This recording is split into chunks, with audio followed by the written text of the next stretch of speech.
I'm also going to ask the infamous question. Can you see my screen? Okay, now you can.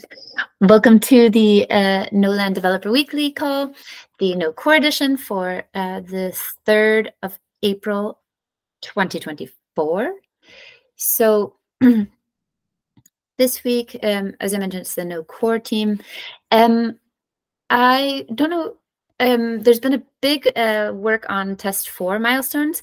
I don't know if Milos or Leon, you want to run through all of the work that's been done on the test 4 board. So this is something that we started tackling, I think, maybe 2 weeks ago.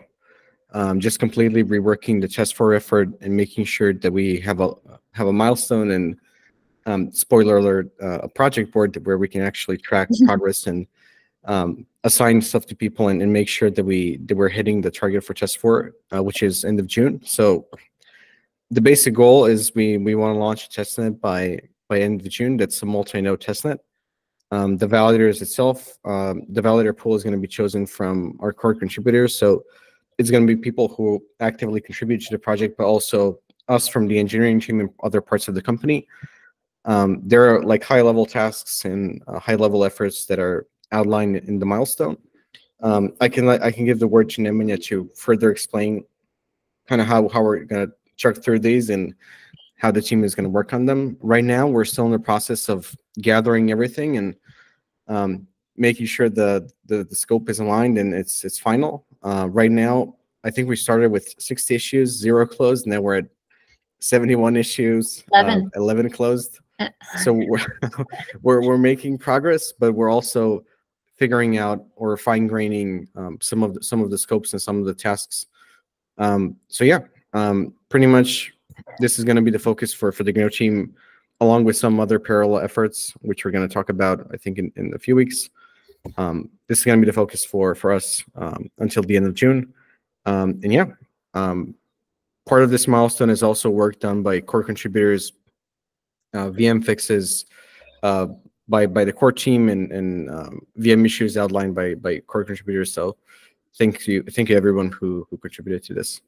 Yeah, Nemanja, if you want to say a few words about how we're going to be crunching this down. Yeah, so we will be opening up publicly the project board itself, so you'll be able to see the insight, and your PRs, if you're contributing to this, will be shown there as well. So we'll also add some basic info on how to read that project map. So stay tuned, and we'll probably talk about this more on our next core contributor call. Cool. That's that looks really good. And we will also be using quite a lot. We are currently with Morgan reworking Game of Realms, and we'll be using a lot of the test 4 milestones to revamp some of the Game of Realms challenges. So this is really helpful. Okay, so it looks like we've got secrets PR merged.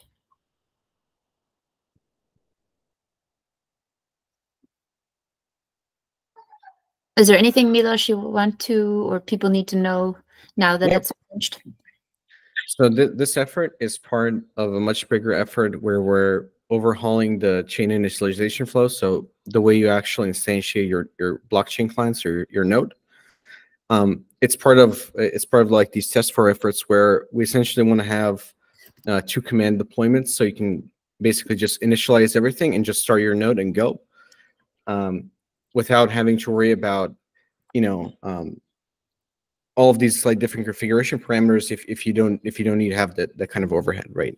The secrets PR, what it does is essentially enables you to generate, manage, and verify and show specific secrets that your node needs to run. Specifically, it's 3 things. So you need your validator private key, you need your node peer-to-peer key, so the key you actually use to sign messages and communicate and authenticate with other nodes. And the third part you need is essentially a consensus optimization. It's called the last signed validator state. It's something that if you have it on disk, it's going to speed up your consensus process. If you don't have it on disk, then it's no problem. You're just going to regenerate it again throughout the consensus process. So yeah, this is pretty much the gist of the PR. It just allows you to generate these secrets, manage them, verify them. It's meant to make the lives of DevOps engineers much easier, and just help with our sanity and making sure the blockchain nodes are initialized correctly and easily. And we're going to be releasing documentation on this as soon as we get like the flow down and some parts of this bigger effort finished. It's all outlined, I think, in the master issue, in chain initialization flow improvement, something like that. It's one of the bigger issues in test 4. Yeah, 13. Oh, yeah, that's the one. That's the one. Yeah.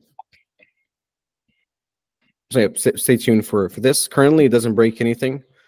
It's completely backwards compatible. It's just kind of sitting there. So if for whatever reason you wanted to figure out what your node ID was, you can now do that. Otherwise, it was actually impossible to do this before unless you were specifically adding prints into your code and making sure you were parsing like the amino JSON.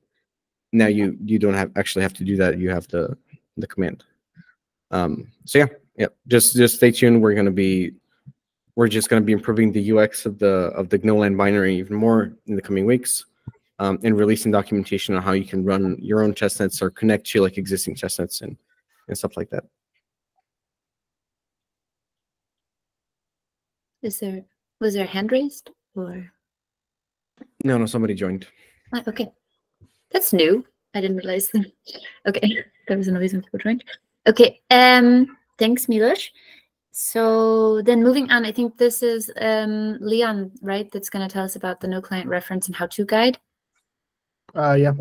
So in short, the Gno client docs have been added. It's basically containing the reference. So it tells you how to use the Gno client package, what the signer is, what the client is, what are the available functions on it. And then it also adds a short how-to guide, which basically shows you how to connect to the blockchain through your Go app.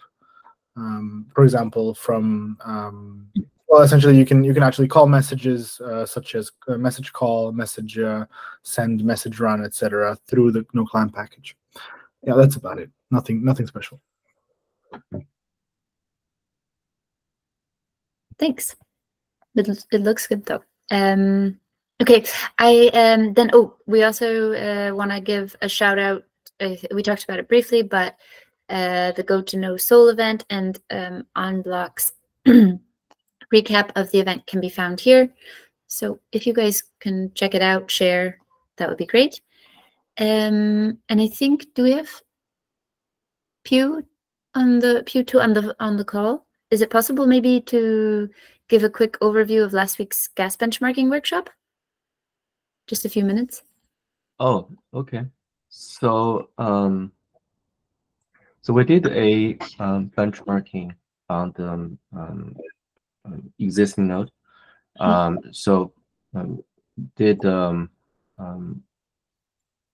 What we did actually, basically, we used a standardized contract and to measure the CPU, the physical CPU used, a time duration for each opcode.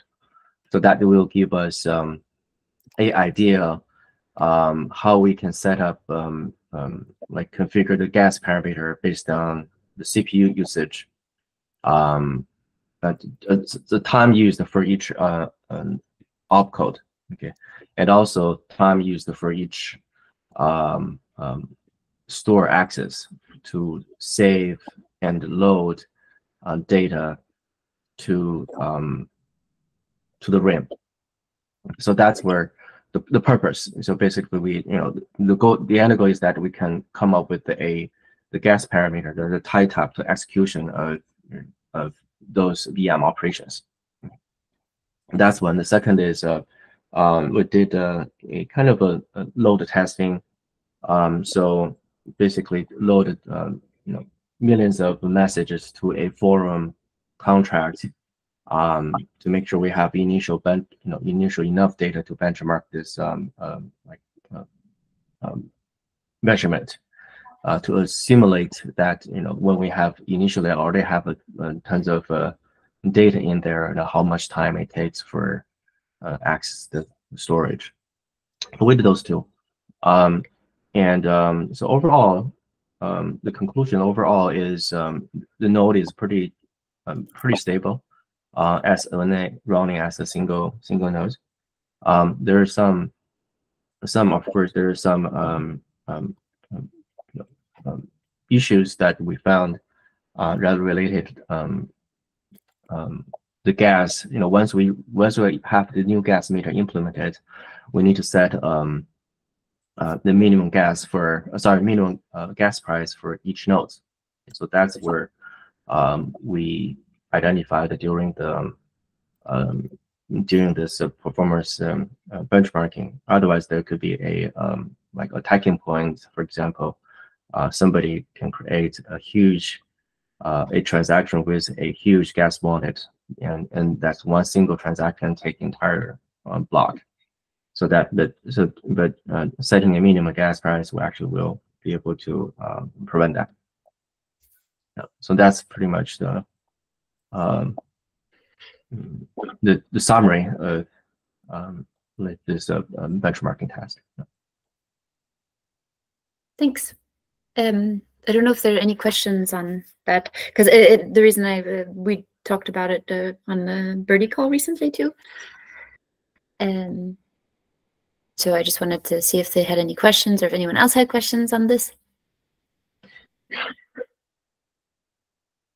Yeah, it's not some issue related. Basically, we need to set the minimum gas price in every node, pretty much. That was previously in this Cosmos node, like network, minimum gas price is like a optional number. Some nodes can set to 0, or that is not a forced parameter. But then I believe in Gno, this is a must-have parameter for every node.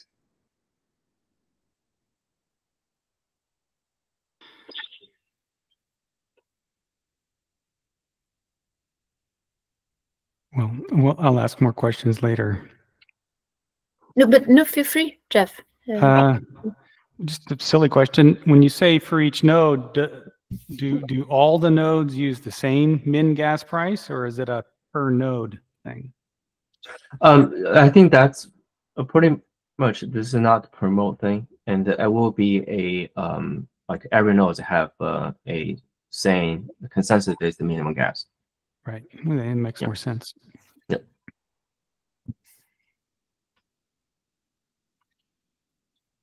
Okay. If there's nothing else, then I just wanted to share that this had been done and that it's being discussed. Okay. Maybe moving on to what's planned in the next 2 weeks. Leon is taking on Tokyo. Yep. So after the event in Korea that we did just a couple of weeks ago, like 2 weeks ago, basically, we're doing a event in Tokyo. It's going to be an input to Gno, just a general, essentially event to have the Tokyo community see what Gno is, and also there's actually a conference going on in Tokyo, which is called Team Z. So we're kind of trying to get the people from over there as well to come. The conference is actually about Web3 as well. So, yep, that's about it. And also, while I'm here, the next point is also mine.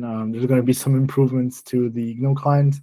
So we'll be adding support for add message package, or rather message add package, which will allow you to actually send Gno code and upload Gno code through Go.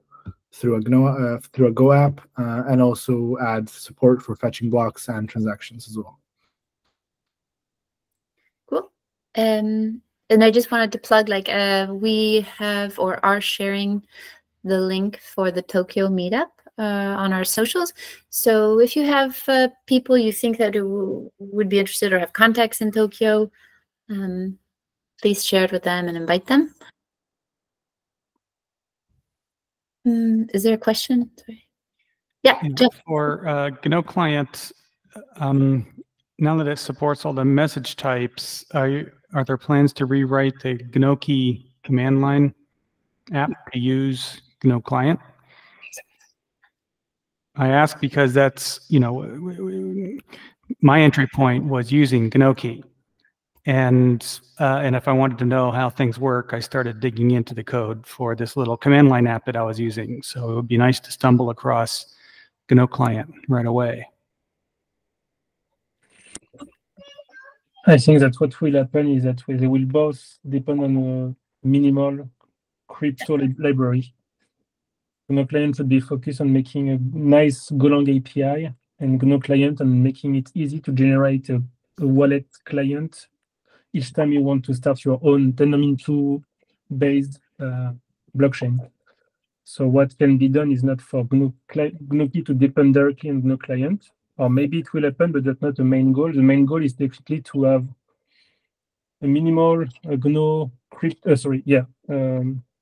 a crypto minimal library that can be the same dependency for both. So basically, Gno client and Gno.key becomes the front-facing part, which is specialized for a need, but they can depend on the same minimal library. And another concern to take into consideration is about security. We definitely need to make this not only secure, but also to make it hard to use insecure patterns. This was one of the advantages of the current Gno.key API. I dislike the API, but in practice, it's made in a way that it's hard to make it insecure, to basically use it in an insecure way. When you make a very genuine, very versatile library, you can make it easy to use bad practices. So yeah, we need to keep this in mind. Definitely, I dislike the Gno CLI client when I need to use it outside of Gno.key. That's why I was asking to have a Gno client library so I can build oracles or other CLI apps to automate my Gno needs. Okay, thanks.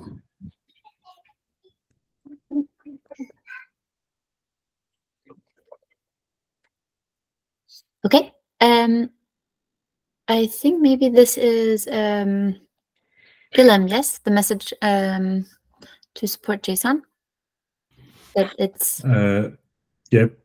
Yeah, so this one is still under review. I got 3 approval, but I think Jay wanted to discuss about some stuff on this one. So it's still haven't been merged. But yeah, we are on the good road to merge it. I hope it will be merged like in the next week. But yeah, the pair is done globally. But we need to discuss some last stuff, and then we can merge it. Okay, and it looks like maybe Antonio or the... Yeah, I just wanted to give a shout out to Ginos because he's doing an awesome work here. Yay.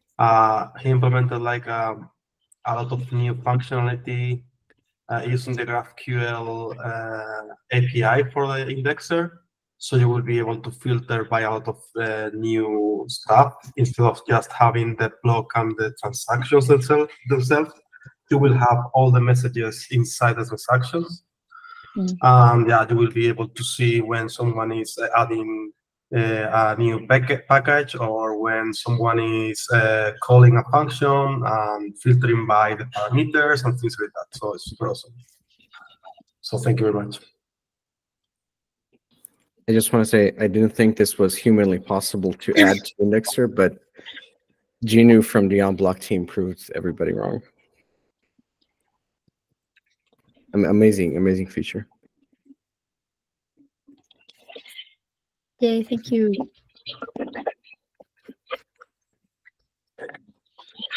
So now it needs to be merged. Okay, so shall we move on to what is section 2, the Gnoland, Gnoland blockchain? I'm not sure who's managing on the Go level DB. Is this Milos? Yeah. I don't know. This was just a small revert. So we've been basically using a fork of the standard Go level DB package.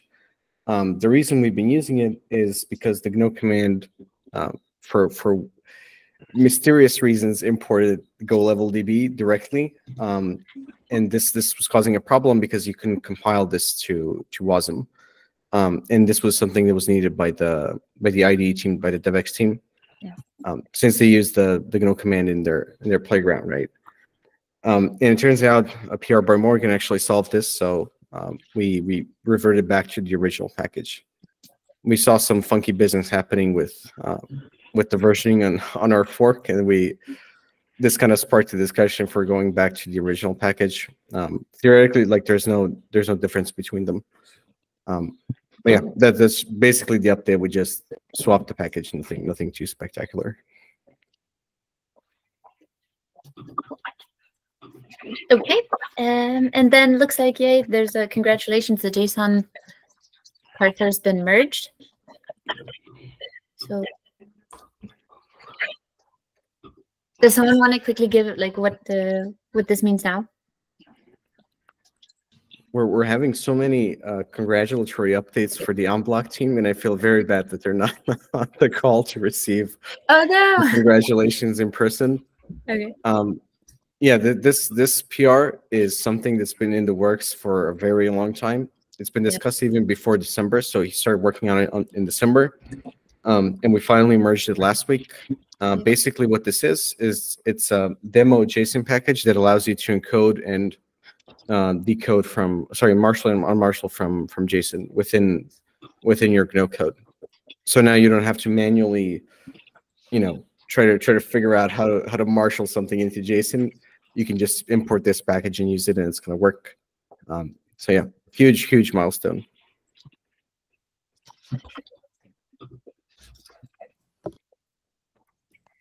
Yeah, Jeff.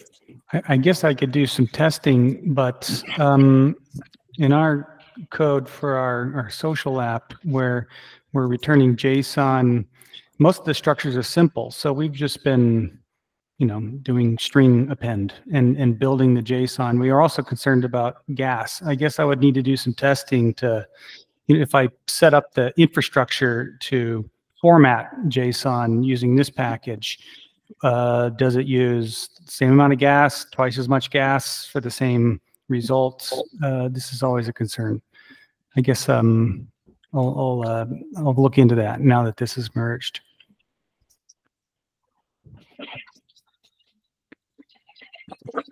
Thanks.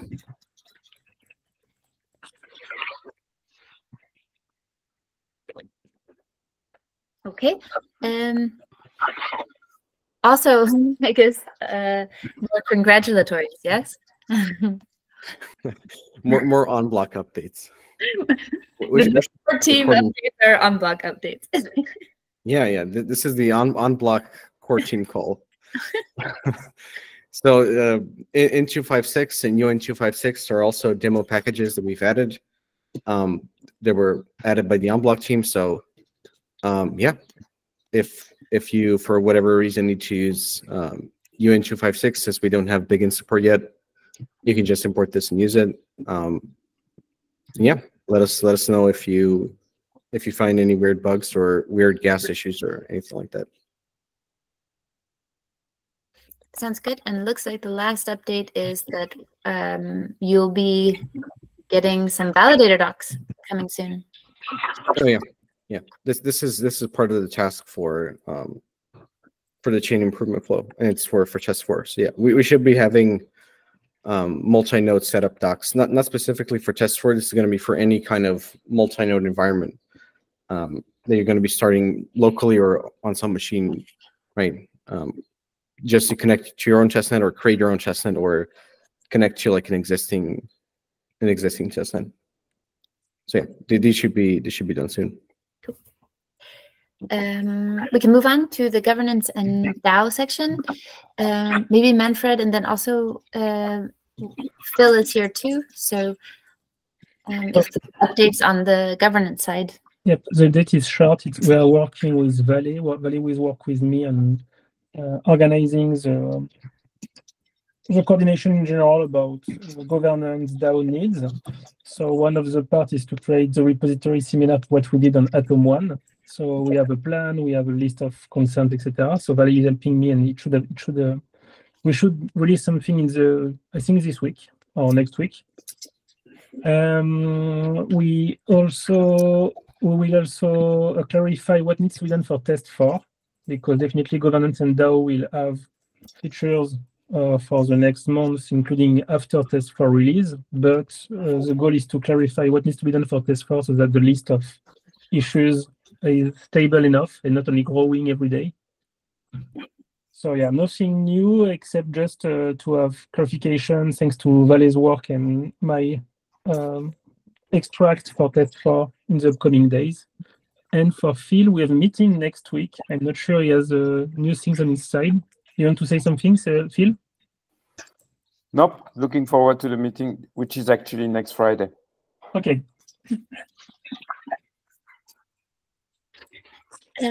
Okay, so then if we move on to section 4 on the VM side, and nope, looks like there's been something, the scope of recover has been fixed. Although I think Dylan's not here. I don't know if someone else could briefly give an update on what this means. The fact that it's also a breaking change.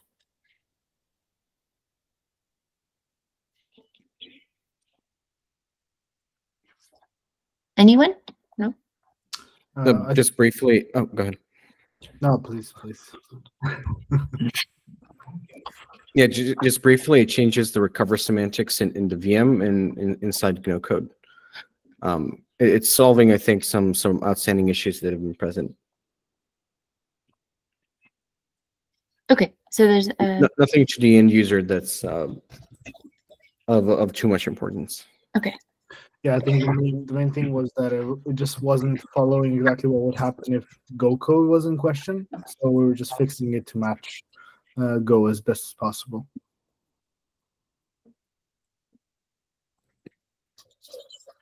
Okay.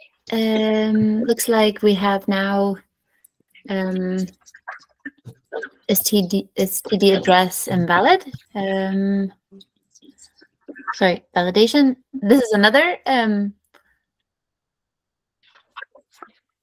yeah, another OnBlock edition. Yeah. Okay. Goodness. OnBlock, they've become they're basically a part of AIB right now. You guys went to Korea and got a lot to. No, we spent a couple of days in Korea, me, Miloš, and Petar, and we prioritize some of their issues and some of the blocked stuff. So we've got a lot of stuff merged. Basically, this PR is essentially actually doing a validation on the address.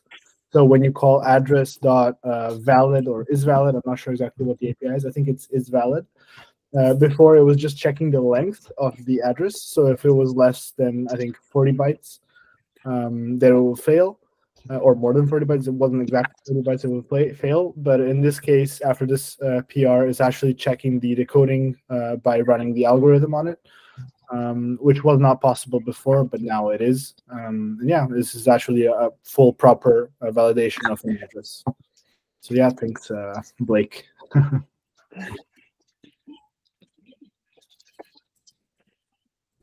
So, is this also, Leon, max VM cycles hard-coded? And they seem to. So essentially, Dylan added a PR where we hard-coded the max VM cycles in the keeper.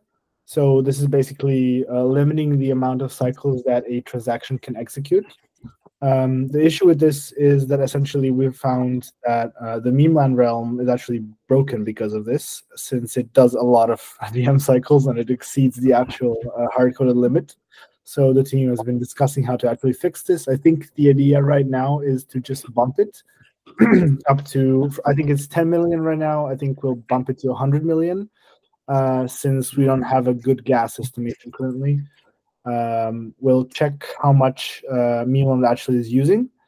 And then depending on that, we'll hardcode some other value. And then further down the line, we should have gas estimations and actually a good proper estimate of what opcode should cost in order to have proper apps on Gno. But yeah.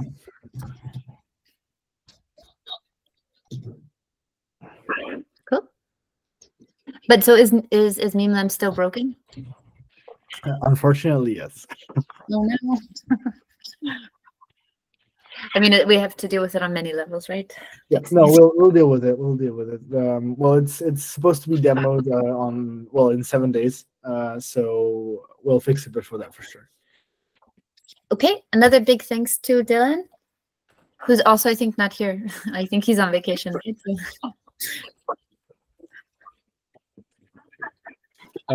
This is a very simple PR. I mean, simple in the sense that it modifies only command lines. I mean, not command lines, panic lines.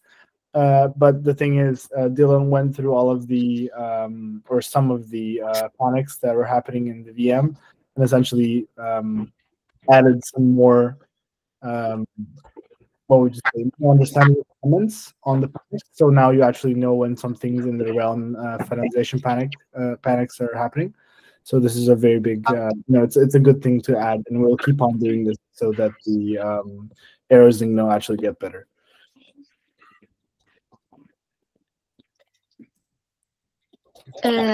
Peter, if you're here, do you want to grab the shadowing rules in no update?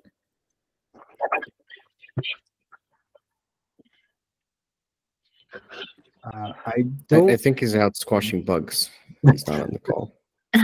Which kind of bugs? Oh, the VM bugs. He's been on a villain arc ever since we started test 4. This PR essentially, after discussing, we're not going to be having shadowing in Gno. So basically, for example, you won't be able to shadow native types. So if, let's say you want to create a variable named string, you won't be able to do this. String or whatever else is in the test. As you can see, Michelle, if you can scroll down a little bit. Basically, shadow types won't be allowed, and Peter has implemented this in the VM so that it actually fails if there is a variable named by a type declared. Yeah.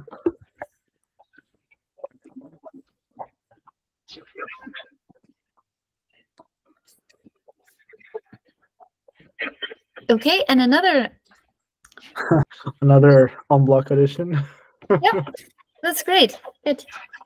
Yeah, June has added a fuzzing package. Well, it's not exactly a package, but it's a standard library edition where you can actually fuzz test strings in Gno. So June, thanks a bunch. This is going to be used for sure. Yeah, it's very simple. Okay, are there any things that we should share that are going to be planned in the next 2 weeks? On work on the VM? In terms of like immediate work, we're tackling active issues. Okay. We should see within the next 2 weeks a lot of these issues closed. Okay, and last but not least, before there are any more questions, the Tendermint 2 section. Yeah, this is going to be very short. So what's new? Petra and I have finally wrapped up the implementation of our Tendermint consensus engine library, libtendermint.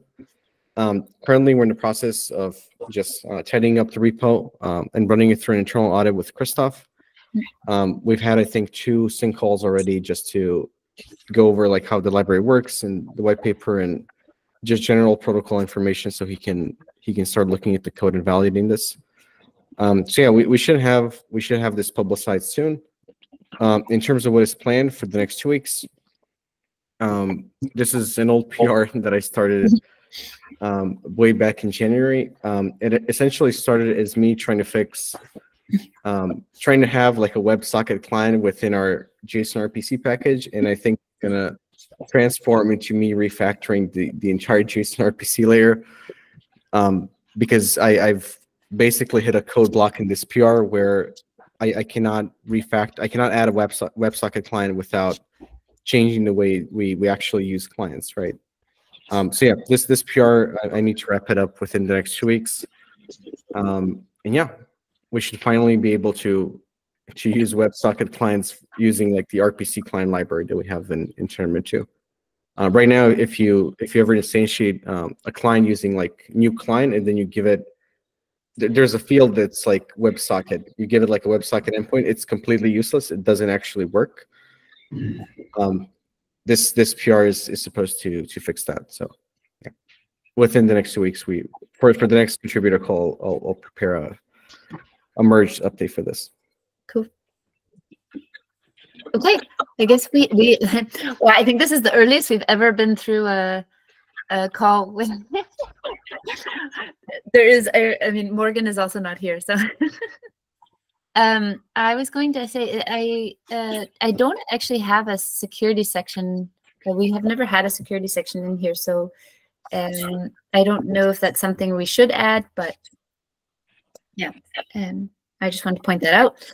I guess in the last couple of minutes, does anyone from just the group have questions?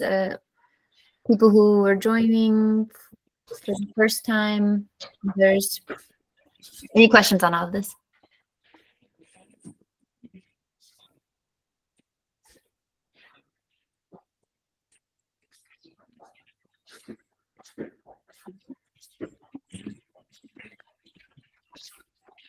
Nothing?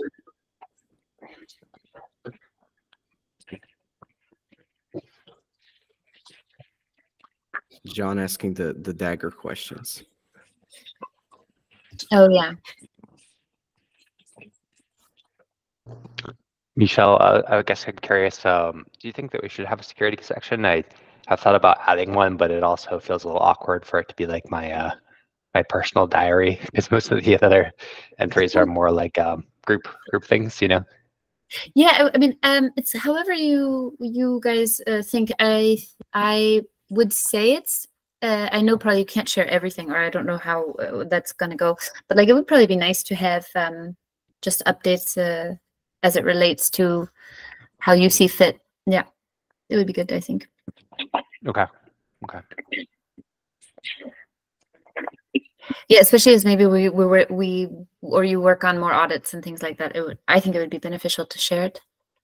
Yes. Does anyone want to tackle when roadmap? Miloš and Fred. Soon.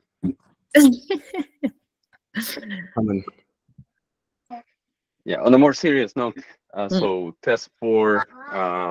I think we will be in a good position to share it out next week, but let's be safe and say on our next 14 call.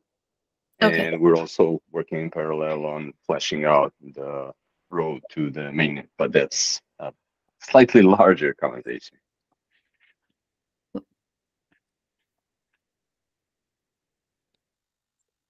Yeah, over the next 2 weeks, we should have much more structured updates because we're actually tackling things for test 4, which align one-on-one with our mainnet efforts.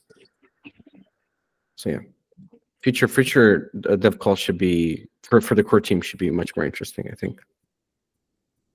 They're already quite interesting, but yeah.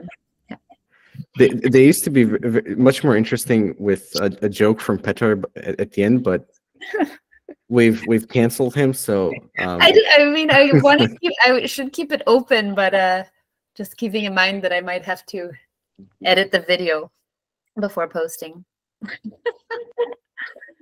Okay. Anything else that I'm also considering that maybe Morgan and I should add a Game of Realms section. So if you guys are interested from the ecosystem side, let us know. Anyway, anything else that we should cover? Questions from folks? Otherwise, we can call it a wrap. All right. Well, thank you, everyone, for your time, and we will see you then next week for the contributor edition. Bye. Thank you. Bye, Bye. guys. Bye. Thank you. Bye, everyone. Bye. Bye. Bye.